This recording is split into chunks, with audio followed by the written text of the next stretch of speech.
In this week's episode of Connecting the Dots, the Longevity Playbook, I'm joined by Thomas Weidlich, initiator of Noesis, and someone who has spent the past 5 years immersed in the real work of building community.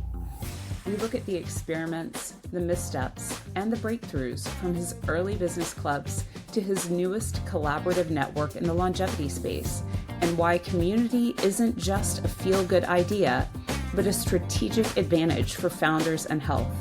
It's a conversation about belonging, ambition, and creating spaces where people genuinely grow. Let's connect the dots.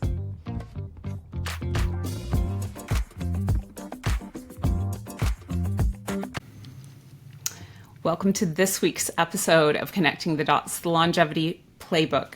I'm Jennifer, and I'm joined here by Thomas Weidlich, who is the initiator of Noesis, and we're going to find out more about that right after we learn more about the man himself.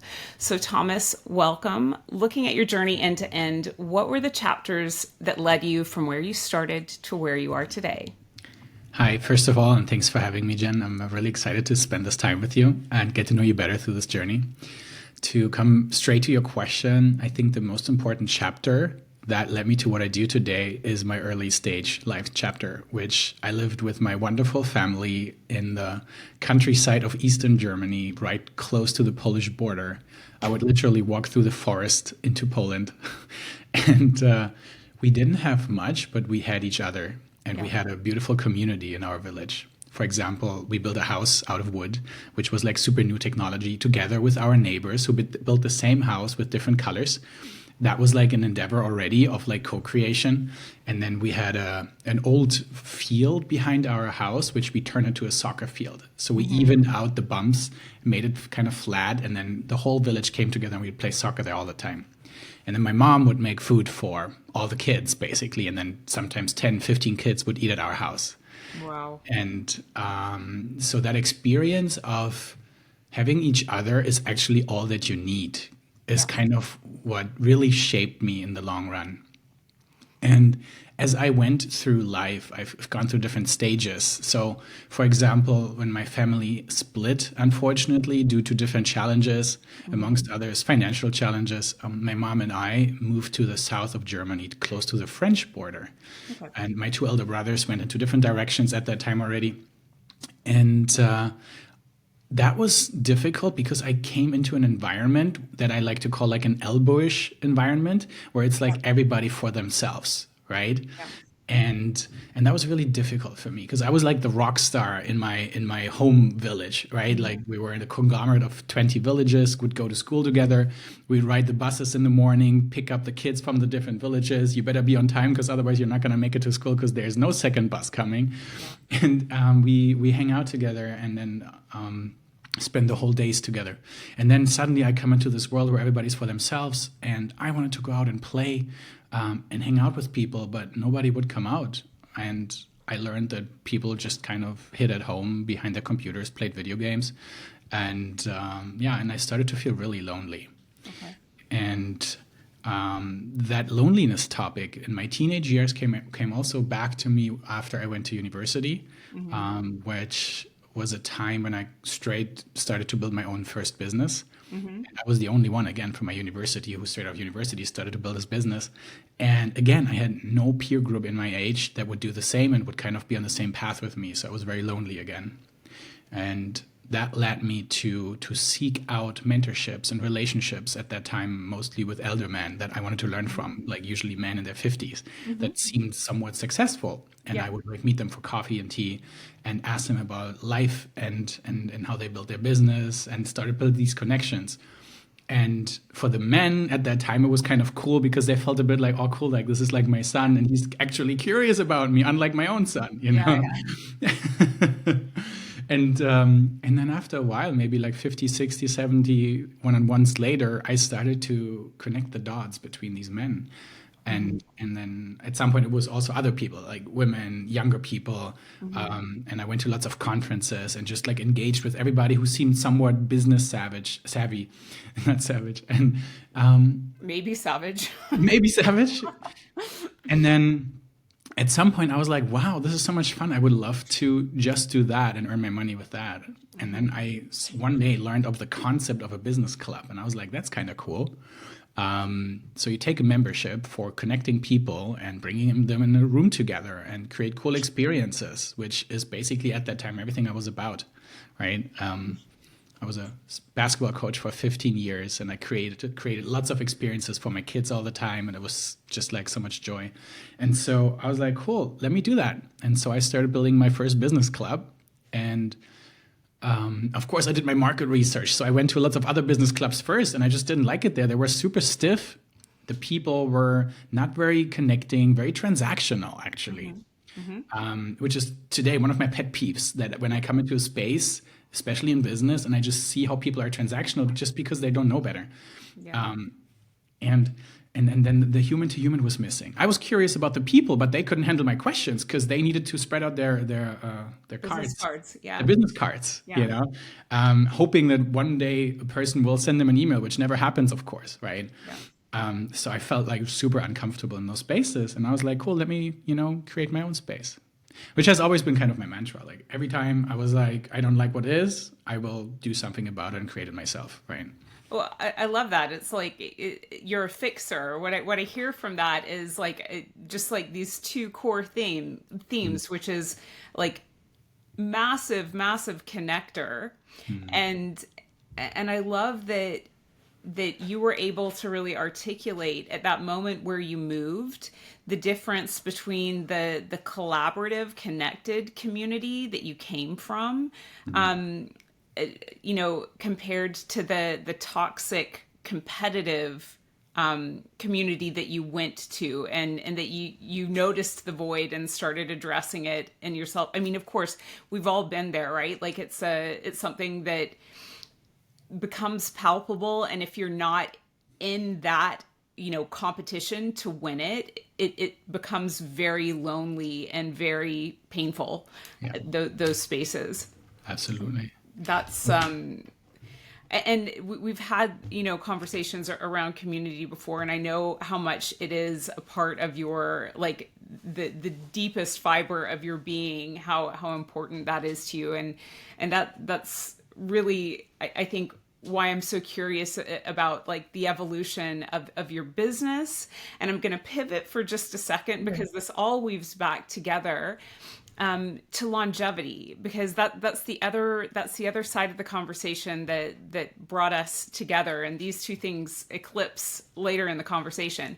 Yeah. But longevity means different things to different people, and of course there's like the business definition of longevity, but what does it mean to you on a human level? So longevity, that term can be interpreted in so many ways. I keep it simple. For me, it's to live as long as possible, as healthy as possible. I feel like this is a definition that almost everybody in the space understands and respects as a baseline, and I don't want to take it further. Like for me, that's basically it. Yeah. And why is it important to you?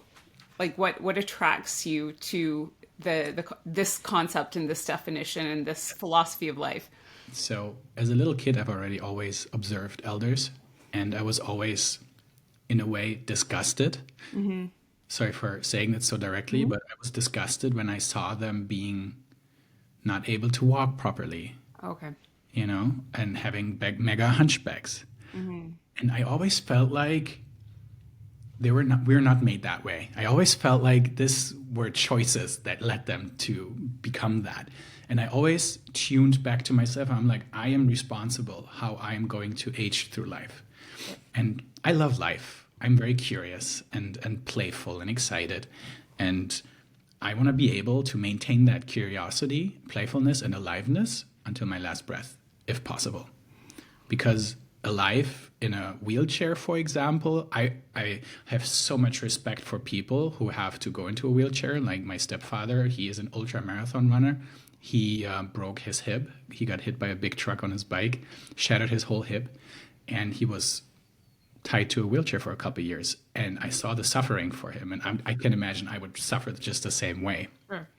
So I want to make sure that ideally I walk until my last day properly.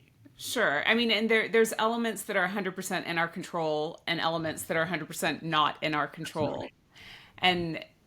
And I totally get that. And I'm really, I mean, we have an aging world, right? Western Europe, the average age is 44, and every year that goes up. And then, we've got some places in the world where it's over half of the population are over middle age, and a significant percentage of the population are elderly. So I think,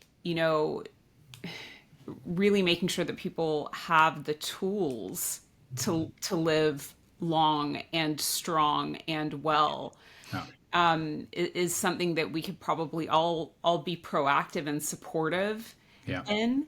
How do you do that for yourself? Like how do you apply your desire to be, as vital for as long as possible? What are your strategies right now? I mean, lots of people, when you dive into longevity, talk about the basics, right? And so, one part for me is mastering the basics, which, as a former athlete and basketball coach, I've always been about basics and repeating the basics, right? Um, and they're boring sometimes, but they're like very effective. So, for me, it's going to the gym. Yeah. For example, I played soccer and basketball all my life, and in my teenage years put so much pressure on my patella tendon that it was constantly inflamed. So I was in constant pain throughout my teens and my 20s, da da da. And last year summer, I ran a half marathon Spartan race, which is with all these obstacles, right? And it was hot summer, my hands were sweaty, and every time I had to like hang somewhere and climb somewhere with my arms, I would slip from the metal. Yeah. And so there were a lot of obstacles I failed, and I would have to carry heavy buckets with sand for like a couple hundred meters through the landscape. Wow. And after the race, I started to feel something was wrong, and turned out that I tore a piece of my patella tendon. And I felt like eventually one day something's gonna happen Yeah. somehow, right? Because I have never really trained my knees properly. I've never learned how to, and I never really prioritized it. And now I am in this so exciting recovery journey, and actually currently in the process to make my knees stronger and healthier, and my hips and my feet and my flexibility than ever before. Yeah. So it's minimum 3 times a week lower body training right now, for Yeah. example, then upper body training as well. Every day I have my toys at home. I call them my adult toys, which are like a slant board or black roll or like a stretch band. And I spread it out everywhere. So every time I walk from A to B, I do something. I roll over a ball or so. So I move as much as possible. I use Pomodoro technique when I work, but only that after 25 minutes. It's like this 25-minute little marathon sprint of work, and then after that you take a break of 5 minutes. And so I use this, yes, to stay more focused and get stuff done, but actually to take those 5 minutes of break and stretch my legs, because they say sitting is the new smoking, and like studies just kind of show it, and I feel it in my body, right? Yeah. So I constantly move throughout the day. I make lots of space for that. That's one thing. Yeah. And what about other domains of like lifestyle medicine? What else do you focus on? So to make kind of short, I'm super big about nutrition. I've been experimenting all my life with that. Like my warm lemon water in the morning or warm tea in the morning, a couple of supplements that are part of my journey right now, especially in the recovery phase. I'm super strict about that. And then I'm a big fan. What works really well for me is actually first to take a blood test, and you can do a gene test, a microbiome test on what you should actually eat and what goes well for your body, but also have a intuitive sense of what feels good and what doesn't feel good, right? So like today I got my raw milk order. It finally arrived. I'm super excited about that. That works really well for my body. I get like meat from regenerative farms. I currently eat a lot of meat. I try to eat low inflammatory food as much as possible. Just did a full health checkup, and it showed my inflammation level in the body is almost zero. So like whatever works for wherever you are in your journey, that stuff. So that's more basics. On the other end, I love to play with cutting edge stuff right now. Like currently I'm working with a peptide producer. So getting deeper into peptides, which is super exciting. And of course, the topic of stem cells is super exciting for me. And I'm excited for the days when this becomes more accessible for the masses, but in high quality. That's really important. So playing with the whole range of that. But then one thing that is definitely important to mention is community. Yeah. So my partner and I decided to currently settle in Lisbon. We used to travel for like 6 years. We met in Bali during COVID, had the most amazing time. And all my life, and I think this links back to where I come from, I've been seeking for this sense of home. And home for me is always the people I'm surrounded by. Yeah. And here in Lisbon is a wonderful crowd of people. There's lots of stuff going on, lots of cool events. No alcohol events usually, which is important for me. I don't like to go to bars where people drink and smoke. That's cool stuff, sober stuff. That's awesome. Yeah, no, I hear so many really cool things that I just want to hook in on. I think it's so important where you're getting so much unsolicited recommendations and inputs for the different things that you should be trying or the things that you have to be doing. What you say about getting tested is so important. Is like, first of all, before you make a decision on adding anything or taking anything away or adjusting anything, measure your baseline, measure it again, see what the effect of what you're doing is having on your body. So I love that you're doing that. And, of course, movement is super important. And I tend to attract a lot of people who are just wigglers, like they cannot sit still, right? And it actually, I think this is the kind of energy that also I feed off of, and it attracts other people that are of that nature. So I haven't heard. I've heard of the Pomodoro technique, but it's been a while, so it didn't land for me. But I like the 25-5 ratio. It's like a working Tabata interval or whatever. Very cool. And I'm really happy that you mentioned the social aspect and the belonging aspect, because whenever I talk to people about longevity, they jump into the supplements, they jump into the training methodologies or the protocols, and the softer side of longevity, which is still critical importance, the social connection, the mental well-being, the belonging, the spirituality are generally the things that people aren't talking about, but they're the things that create meaning for your life, actually. So that I'm so happy that's part of your strategy as well. That is for me the core pillar because it affects all other pillars. For example, if I want to change something in my life, let's say I am heavily overweight, and not because I have a disease, but because of my lifestyle. Okay, let's just take that as an example, and I want to change that. What I would do is I would surround myself by fit people. And I've done this throughout my whole life. Like, I wanted to change my diet. I started hanging out with people of the diet that I want to be around. I want to be better in business. Let's say I love the super easy example. Let's say I make around 6 figures a year, right? And I want to get to 7 figures with my business, right? As a solopreneur. What do I do? I got to hang out with people who easily make 7 figures.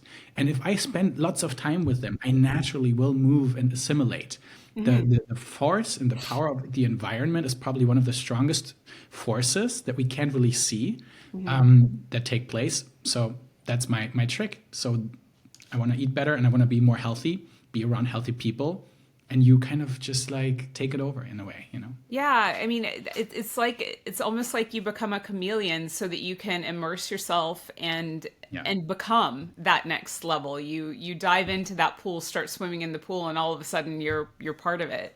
Yeah, we're social beings, and social pressure is a real thing, and it can be a wonderful thing. You can use it for yourself. So put yourself into positions where you get pressured to become the better version of yourself that you want to be, because there's going to be those moments when your willpower is low. When you're like in the morning, for men, the testosterone is high and it like decreases over days. So my decision making is much easier in the morning, and in the evening, I'm more prone to make poorer decisions out of comfort. So if I have that environment around me, right, then I am less likely to make poor decisions. And I am, the saying, I love the saying that our life is the sum of our decisions. Sure. So we got to be aware of those, and that works really well. Yeah, I think the thing that you're talking about as well, kind of in between it, is the discipline for discomfort.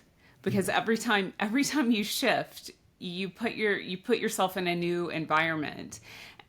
And I think, it's not that it's not difficult. It's just that I'm projecting a little bit, so correct me if I'm wrong, but it's just that you are used to that discomfort. So it's not such a barrier for you. Great assumption. I would say that I am also used to comfort, and I try to continuously Pursue. increase my awareness to embrace the discomfort and walk away from comfort. Yeah. I'm also just a human being, right? Like, for example, my biggest issues, I would say where I feel like I need to improve the most right now is my sleep routine.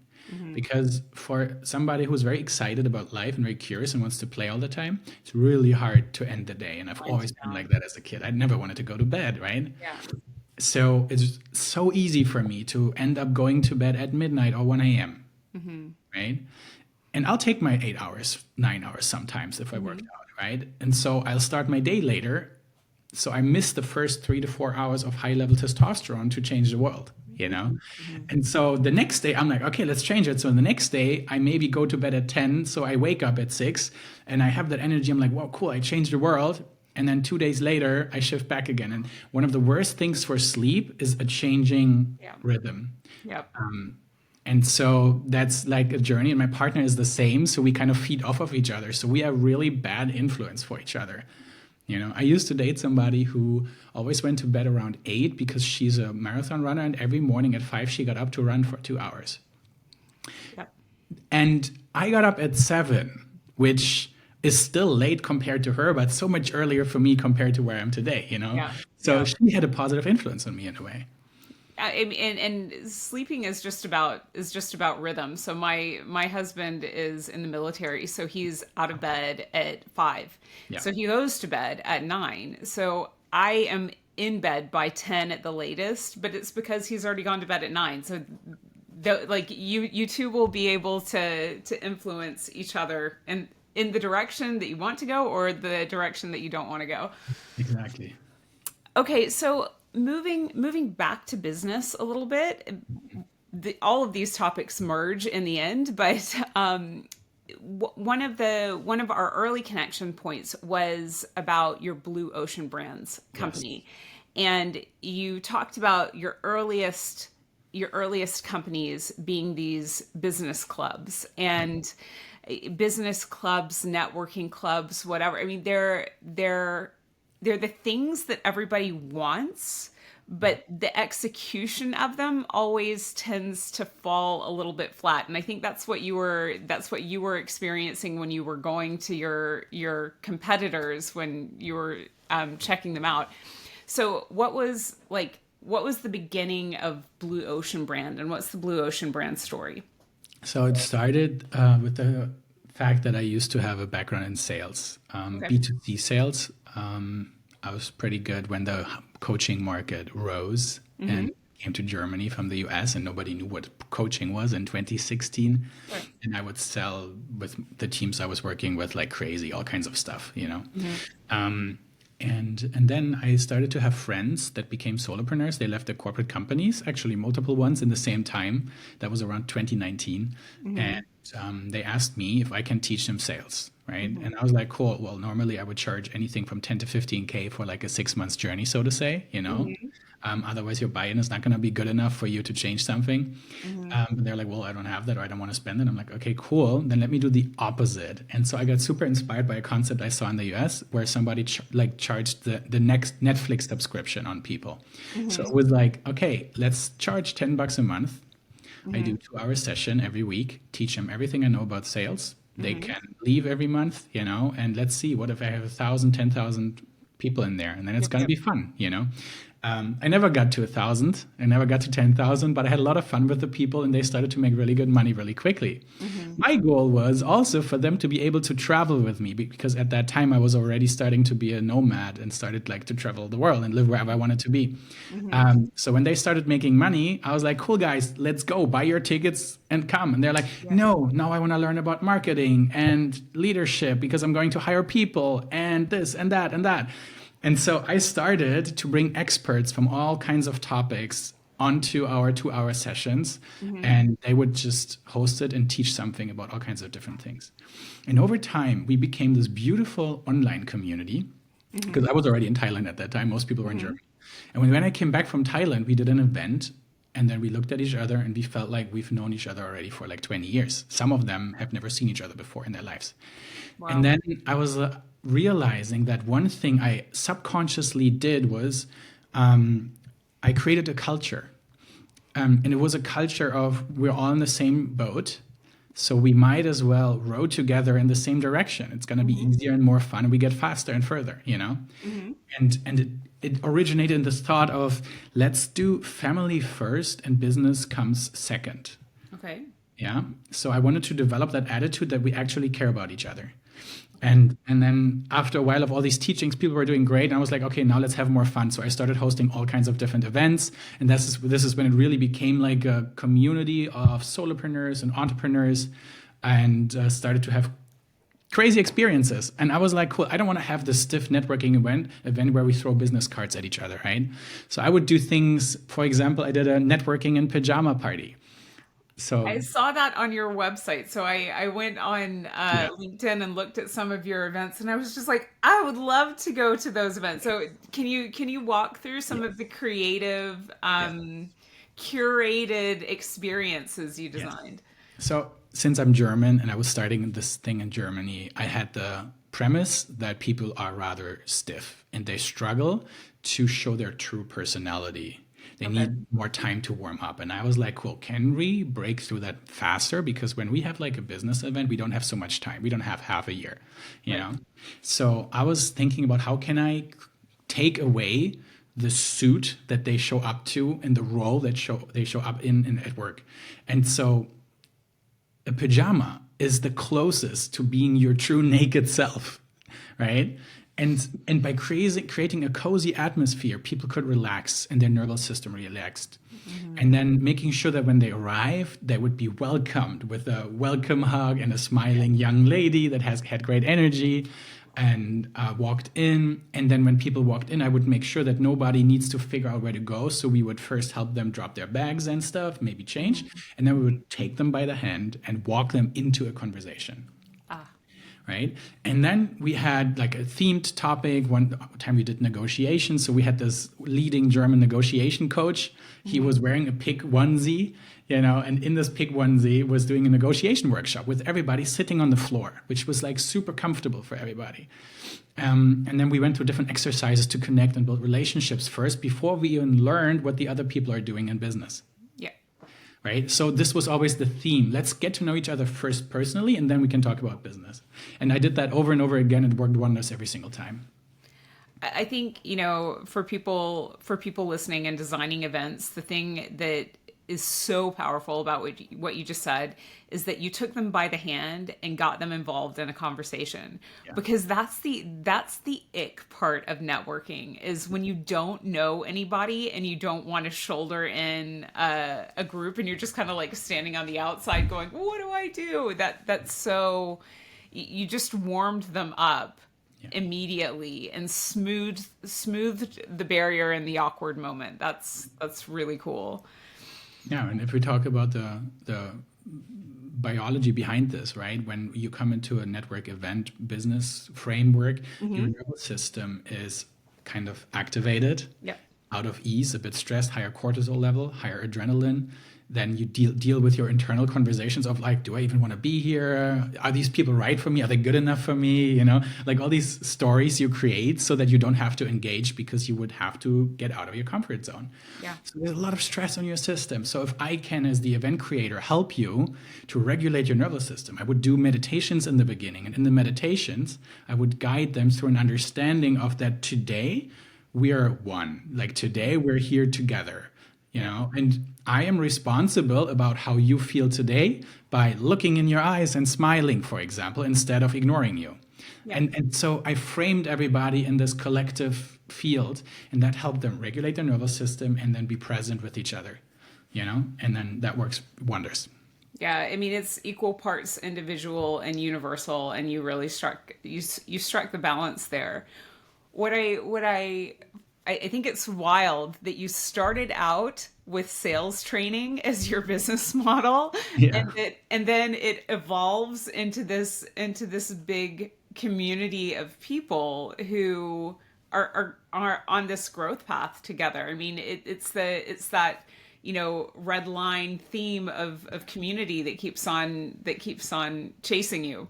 totally. And you asked me how the like Blue Ocean name came to play. So one day I was on a walk with my former partner, and we're walking through the forest, and she's like, we were thinking about a name, and she was like, "Isn't there this concept about like the red ocean and the blue ocean?" I'm like, "Yeah, totally, right?" Like I read the book at that time already, and it was about the idea of that a red ocean is a market full of competitors, so-called sharks, Yep. and they kind of go after each other's fish. And like a typical red ocean is the insurance market, where it's about somebody already has insurances with one company. You come in and try to like pull them over to your company, right? Like, so you're constantly in competition. And the blue ocean is a market where there's plenty of fish in the sea and only a few competitors. And if they're intelligent, they actually understand each other as collaborators. And they come together in a room and ask each other, how can we make sure that we can all like have enough fish that we can eat? Yeah. Right? And I love that thinking of collaboration over competition. Yeah. That's another theme that continues to come back in the story of your life. Yeah. So now you've gone from Blue Ocean Brands to Noesis. Yeah. And that it's, first of all, the name intrigues me, so I need to know the name origin, and also what is this business looking like? Yeah. So maybe a bit of context, because at some point Blue Ocean ended. That was because I wanted to see if I can really scale this, because it's always been very familiar under 100 people. And so I collected some investment money and built a team and wanted to treat it more like a startup and wanted to run advertising and da da da da da. And I think at that time I tried too many different things at once, and then it just kind of like fell into each other. Yep. And then I kind of got very curious also about longevity at that time, because I'm a athletic guy, so I've been taking supplements, I've been taking proteins, da da da da da, shakes, all that stuff, and I realized at some point, wow, I'm probably ordering very expensive pee all the time, because I have no idea if this stuff is actually working in my body, you know, and sometimes it smells even really bad afterwards. So I got super intrigued about the idea of, what if I first test myself properly, and then based on the results start supplementing and track that over time if it actually has an effect, and then start playing with biohacking gadgets and all these things on top. And so I wanted to build a whole marketplace around longevity, helping people to actually proactively design their own health journey. And then when they buy their products and services, have a discount in all these products and services, and then come in with my expertise, which is community building. And so I make a huge health conscious community around this, where we can actually meet each other at events, at festivals we design later, at retreats, and create like all these amazing experiences. The core is a membership that gives you access to lots of deals with the brands and helps you build your own health journey. Great concept. We spoke to a lot of potential investors to like really build this out. Currently, the last years have been a bit difficult in the VC world. Companies are more trying to keep their money together, keep their startups alive. So we, in the time we had for this, which was about 6 months to raise capital, we didn't manage. And that's why we kind of closed that down for now. So it's it's in my drawer here. So maybe I'll put it out one day and we'll see. And then what happened over the last 1.5 years is I spoke with so many brands, doctors, founders, investors in the longevity space. And I built a lot of genuine relationships. And I started to see some patterns. These patterns were, for example, that everybody in the space right now is kind of in a gold rush phase. So everybody's racing forward, looking forward, instead of looking at each other and seeing like, oh, like let's say my company solves problem one. Oh, and this person's company solves problem two. Let's get together, share our clients, and have more from the whole pie. No, people are running in there. Everybody's cooking in their own kitchen. Yeah. And we see each other at conferences and we say, hi, what's up? Give me some updates. And then we go back home and cook in our own kitchen again. Mm-hmm. But this true sense of collaboration, I think we leave so much potential on the table right now. If we were more transparent with each other and started to build authentic, trusted relationships first, then I think we can unfold so much potential. And I spoke about this with a lot of people in the space, and I got hundreds of people in a very short time of a couple of weeks to say to me, like, yeah, that makes a lot of sense, actually, and I would love to be part of something like that, right? Mm-hmm. And so I was like, cool. And so I hosted a digital mastermind, bring 50 people together, put them into small groups of 4 to 6 people. Everybody gets on a hot seat, shares their current challenge, gets feedback from other peers, and then we go in circles. Mm-hmm. And then I said, look, if you want more of that, this could become one core pillar of a community we could build, but I don't want to build it myself this time, which I used to. I want to build this together. Yep. And I'm looking for a couple of founding members that have the balls to jump into the unknown and co-create this, mm-hmm. right? And so I got 10, 15 people together, and they're all also kind of vetted and cherry-picked. So they're all doing some really amazing stuff in the space right now, mm-hmm. like from university lecturers to journalists to some really interesting founders, a couple of angel investors. It's a beautiful mix. Sure. And we created this community now for people in the space. And one of the pillars we need to figure out was our name. And one of our members did some research based on everything I've shared and the intention I have for this community. Mm-hmm. For example, contribution first, receiving second. And so she researched and came up with that name, Noesis. And Noesis comes from the ancient Greek world. Mm-hmm. And it has a couple of multiple meanings. For example, perception by the mind. My favorite part is some kind of intuitive knowing. Okay. You know, when you like experience something and you intuitively just know this is true, mm-hmm. but you can't explain it and you don't want to explain it. It's kind of like the intelligence behind the obvious. Yeah, yeah. And then there is a so-called noetic field, which is like a collective, it can be a collective of people that operate in that field that share their intuitive intelligence with each other and can use this to come up with innovation and co-creation and solutions that go beyond what people can perceive normally and see. Yeah. And in order to make that happen, you need a deep level of resonance. Yeah. A frequency field almost you create of trust, of knowing nobody's going to screw each other over here. We're all in this together, right? And so Noesis kind of describes that. That's really beautiful and really well articulated. One of the things for me that drives me is connecting the networks of these sectors, and one of them is longevity, but it's also, physical activity, sport, fitness, health tech, all of the industries, the preventative health that are making the world a healthier, more active place. You said everybody cooks in their own kitchen. The language I use is everybody really works in silos. Mm-hmm. But if you go all the way to the person who uses the solutions, you've got consumers that need the bingo card of many different services. And it would be really great if they all talked together or were streamlined for the consumer so that they could have better outcomes. Yeah. So really what you're doing is like to help the companies execute on their mission. Yeah. They need to collaborate because the people that need the solutions don't need the solutions in a silo. They need an integrated collective knowing for their health. So I think that's so powerful. Yeah, and thank you. And there's 2 layers to that I see, which is us people operating in the health space mm-hmm. need to be role models of how to live a healthy life. Mm-hmm. And I've recently heard somebody say that the most unhealthy thing you can do is start a business in the longevity space because you do all the things, not like you work over hours, you constantly are highly stressed and da da da da da da. And I think that if we were to collaborate better, we can work with more intention and less time effort.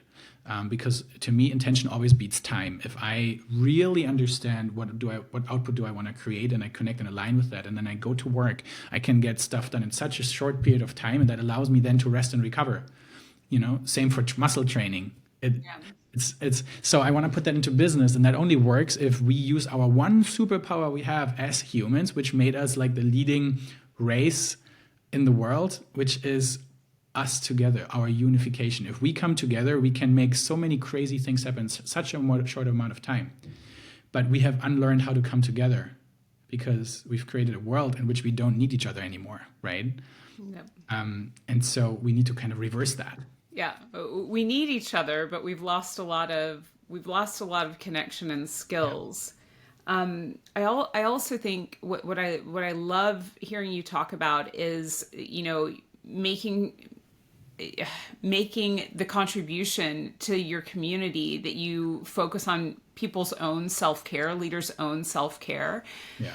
Because like I grew up, partially in Canada, partially in the States, but the hustle culture is just so seriously toxic. Yeah. The idea that, no sleep, keep on grinding, you're always like zero sum, like you're always burning something. And I feel like if you create something in the debt of your own health, in your own well-being, I feel like that energetically somehow translates into the outcome, and it affects it in a way, like, and this I'm being very woo, but I feel like if you can create something from a whole space where you are completely functional, and I know you in life you work in sprints and you recover, and it's never like perfectly balanced. That's all a myth and bullshit. But in the overarching thing, if at the end or during the process you're able to retain that space of self-care, I truly believe you create better solutions. Yeah. There's this experiment in Sweden where they brought down the work days to 4 and the work hours to 6, and saw increase in productivity across the nation, right? And I'm not sure if that really applies for like also entrepreneurs, but like how many people have a job and they need to sit up their 8 to 9 hours there, and the output in this 8 to 9 hours every single day is ridiculously low. Yeah. If you were to use the full time to make something happen, right? Lots of people spend their time on their phone, scrolling, chatting with each other, right?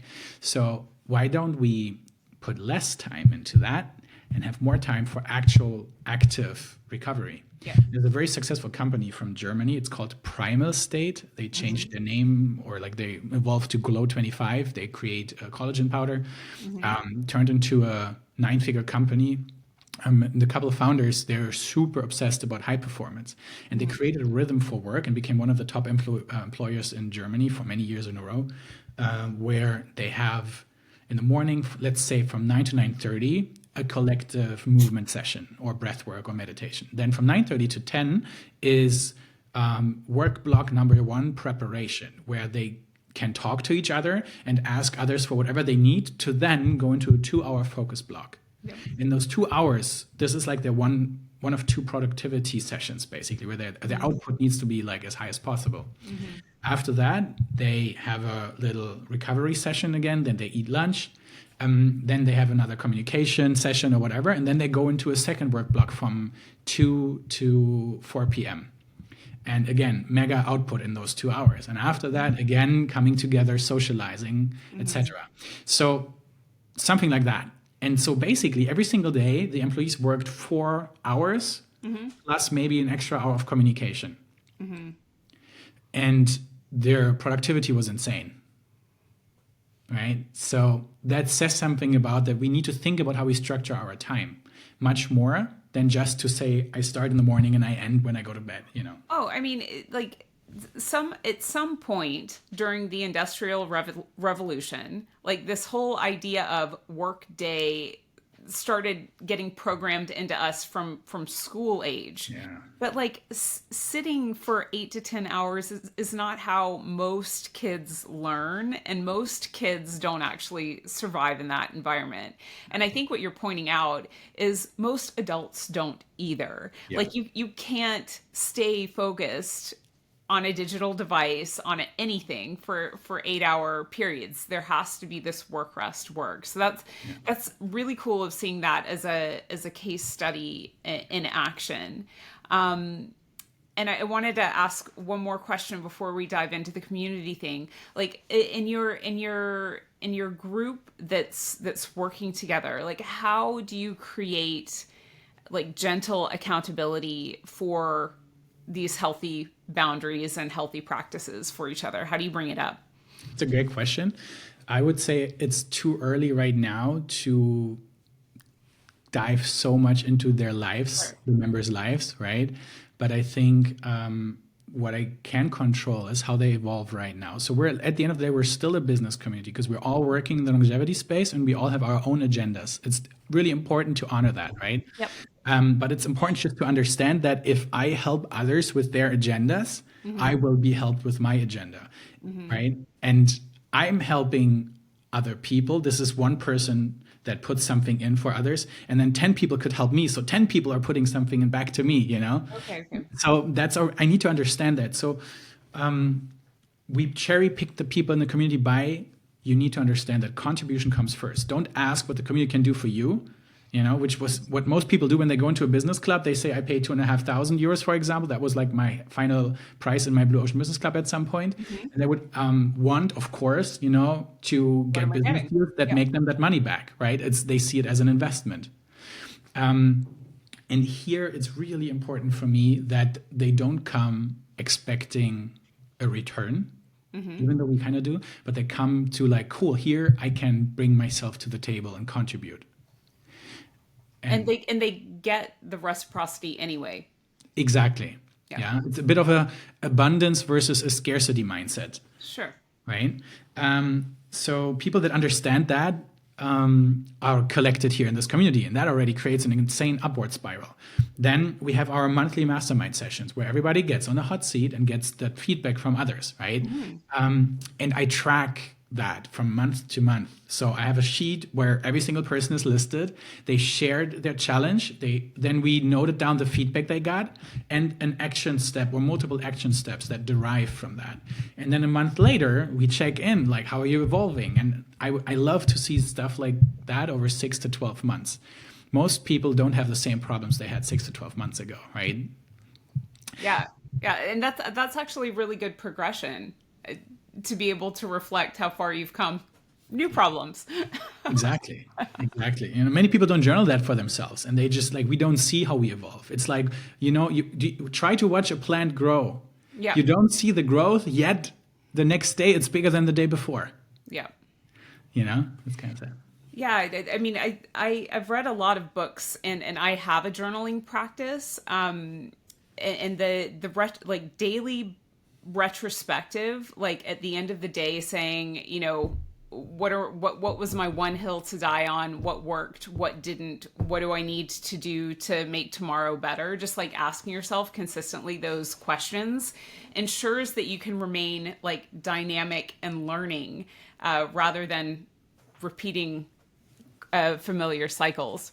Yeah. Beautiful. Okay, let's shift to community, because this is you. It's something that people talk about. I always love when I'm on a call with a service provider and they're like, yes, and we're going to build a community around it and it's going to be amazing. And I'm like, great. Like, what are your resources to build this community? And they're like, you know, just stumbling. It's also greatly underestimated how much effort that needs to go and how much nurturing needs to go into building a community.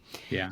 So what are your experience? What's your experience? What's your rule book or playbook for building community? That's a really cool question. Maybe before I come to a rulebook, I talk about a bit of my mistakes that I made. Sure. It's because I definitely did almost burn out a couple times on this journey, right? Because in community, if you lead a community, you pour in so much and you never get as much out, or hardly ever, especially not consistently over time. Because the nature of community is that at the beginning, there's curiosity. And if you're really good, you create a hype and it goes up. People are coming in, people are joining. And then after a while, they're like, wait, why am I here? Usually because people in this short-term world that we're in right now want to have immediate gratification, immediate return. So you need to build something that gives them that. And then after a while, it's like, yeah, it's kind of nice to, and then we assimilate really quickly and we adjust. And now we take everything for granted. And then we kind of start going downhill because people become confused because it's the nature of humans, right? And then you need to reinvent yourself and come up with something new so you can create a new hype. Because if you don't, it flattens out. Sure. So you constantly need to change, adjust, and innovate. Yep. And then you as a community leader, the one thing I learned is the fish always stings from the head, is a German saying. The fish rots from the head. That's also Okay, yeah. that's also a book, and it's about corporate culture starting at the board level. There you go. And it's the same with community. Or like if I didn't know where to go right now, if I was a bit confused in life and lacked direction, my whole community, and they might be individual, amazing leaders in whatever they do, but when they come into my field, they automatically kind of bow to what I create and wait for me to create. If I don't know where to go, they become headless chicken and they run all across the place. And it becomes a huge mess. So as a community leader, you need to have a practice that constantly brings you back into clarity. I didn't necessarily have that. I would also take clarity for granted until it's gone. Yeah. You know, so I would say as a community leader, it really helps if you meditate consistently, for example. Okay. Yeah, that could be one beautiful tool. And you just sit with your own direction in life and empty everything that is coming from the outside world. So you stay on your way. Those are a couple of things. And then another really important thing, and this almost goes over now to rules, is, for example, the setting of expectations. Okay. Which also needs to happen over and over again. We can't just set expectations at the beginning, right? Same for a corporate board. They can set the expectations on how the show is going to go down, but then they need to live it and reset it and reinstall it over and over again. Sure. And in the beginning, because I was always so curious and so excited, I would like put lots of expectations out there. I'm like, cool, guys, look, buy in and I will bring you the world. Yeah. Right. But that's also a bit of my life story, like where like it comes from my family. Everybody in my family is somebody who's like giving always more than we can. Right. Why? We want to be loved and we want to be seen. And we have this rule in our head, which is part of the hustle society, is if I deliver results, I will be loved. Yeah. Right. And it's a lifelong journey to detach your level of worth and love from the results you create. So even if you lack results, you're still lovable and loved. And I think part of my journey was also really to learn how to not fully buy into that results equals love journey anymore. So now I would say I walked away from over-promising a gazillion things, and I really set the standard super low. Okay. What is that? I promise a monthly mastermind session. I promised everybody who comes in only if I see a connection to make connections. So I didn't even promise them I make connections. I'm only saying like, hey, look, if I have somebody that fits in what you need right now, I will make that connection, right? Some people got 10 connections already. Some people didn't get any. Yep. You know? And I promised that you will be heard. Yep. So you can always bring yourself to the table and we co-create this. Those were the 3 things I promised, for example. That makes my life much easier right now, and I don't have to engage in the WhatsApp group. I also promised no spamming, because lots of communities are so much spamming today, right? So our communication between our sessions is rather low, but very intentional. So we communicate when there's something that needs to be communicated about. I mean, I think we live in a world of muchness, right? Like that you're just constantly in overwhelm. I can't keep up with all of my messaging channels. Yeah, Exactly. it just is what it is.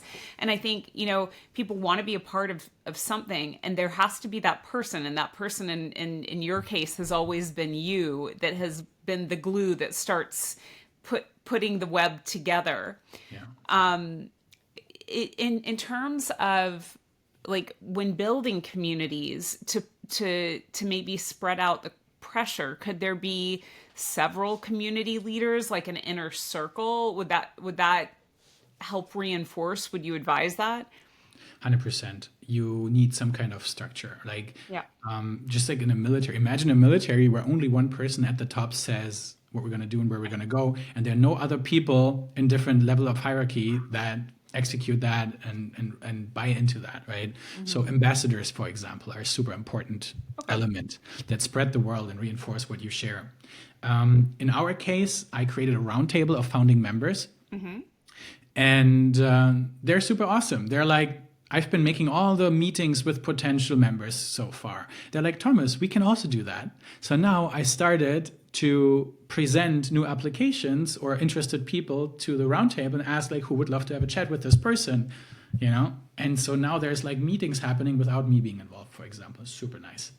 And but I like that. I like that as well. I think I took that from your story. Like in your early communities, there was a whole lot of there was like a robust amount of activities and expectations, which put a whole lot of pressure on you to deliver.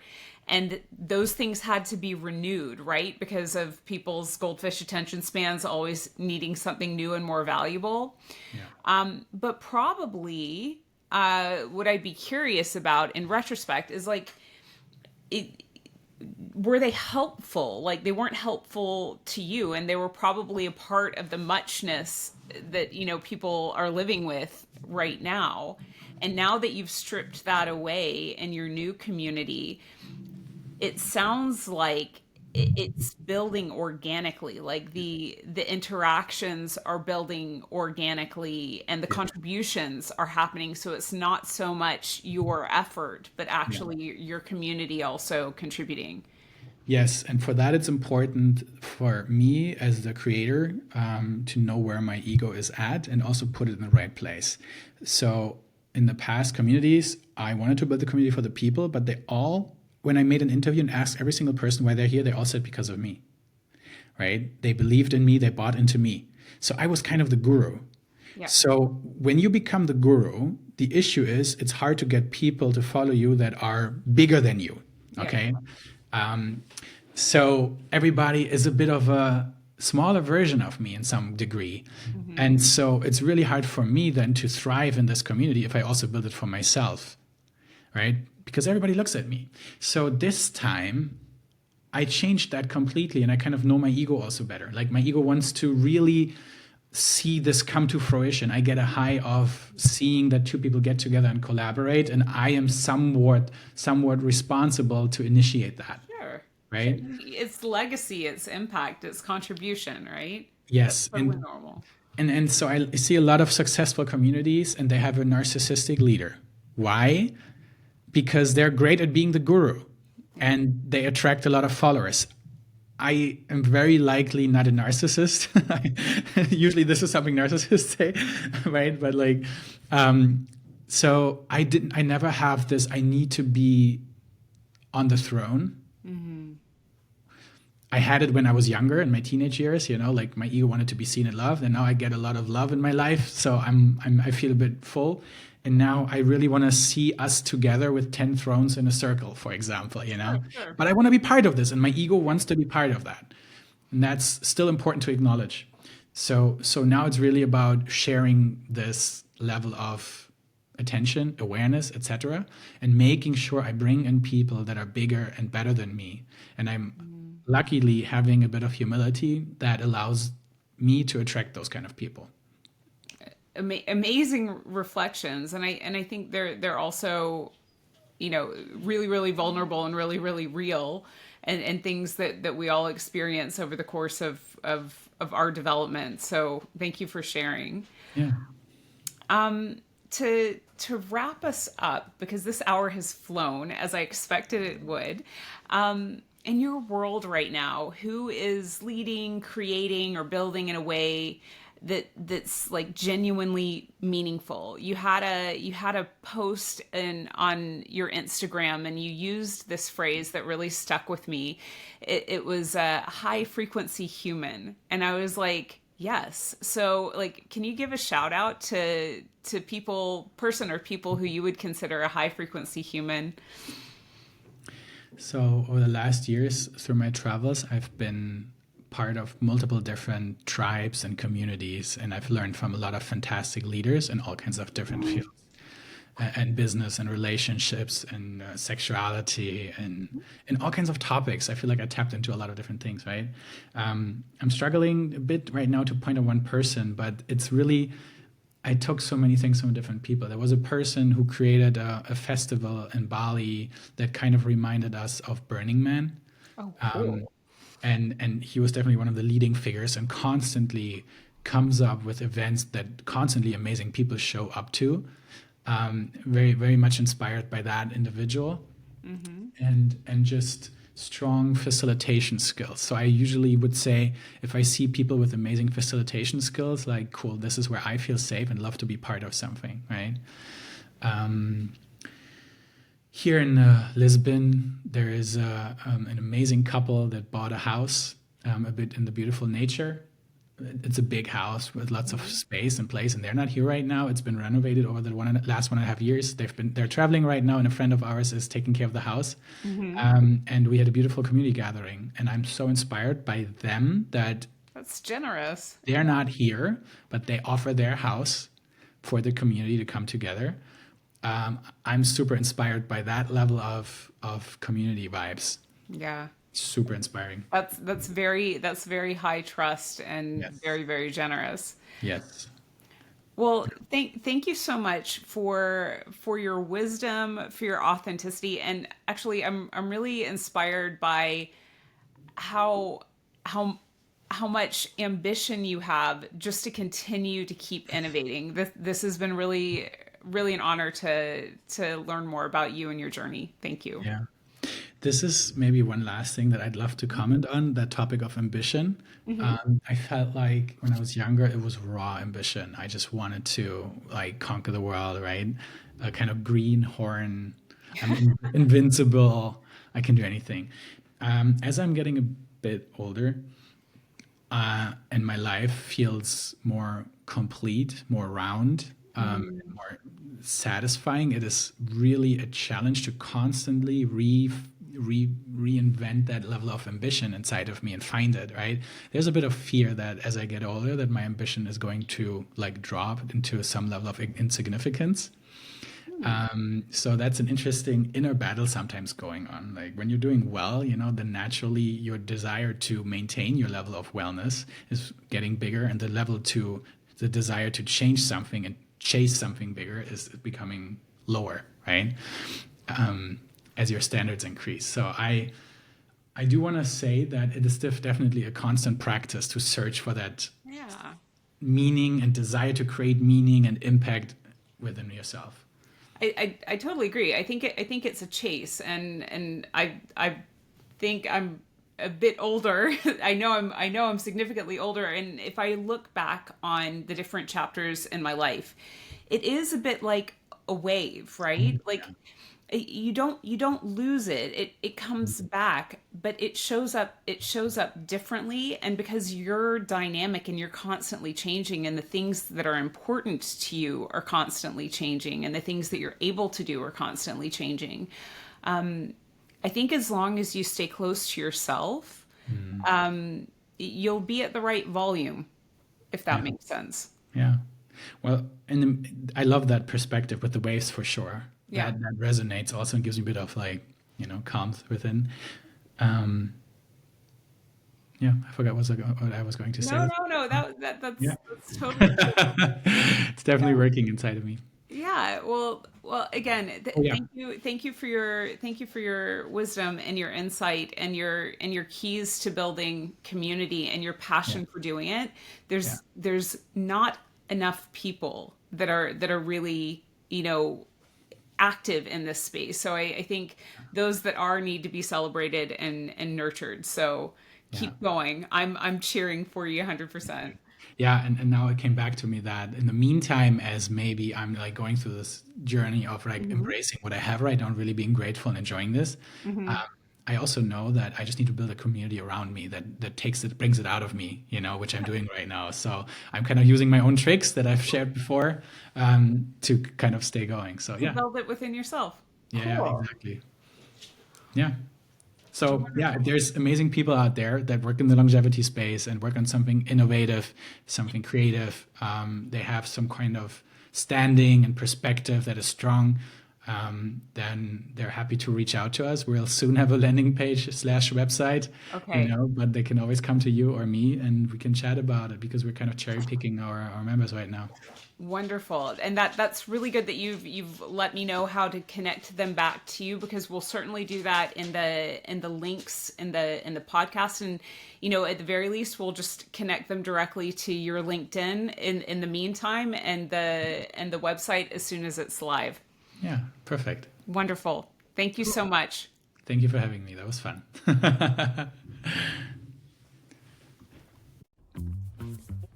Thanks for listening to Connecting the Dots. If today's conversation gave you something to think about, share it with someone who'd enjoy it too. You can find all of our episodes on Spotify and Apple Podcasts. And if you follow the show, leave a rating. It helps more people discover our work. Until next time, keep connecting the dots and keep building the future you want to see.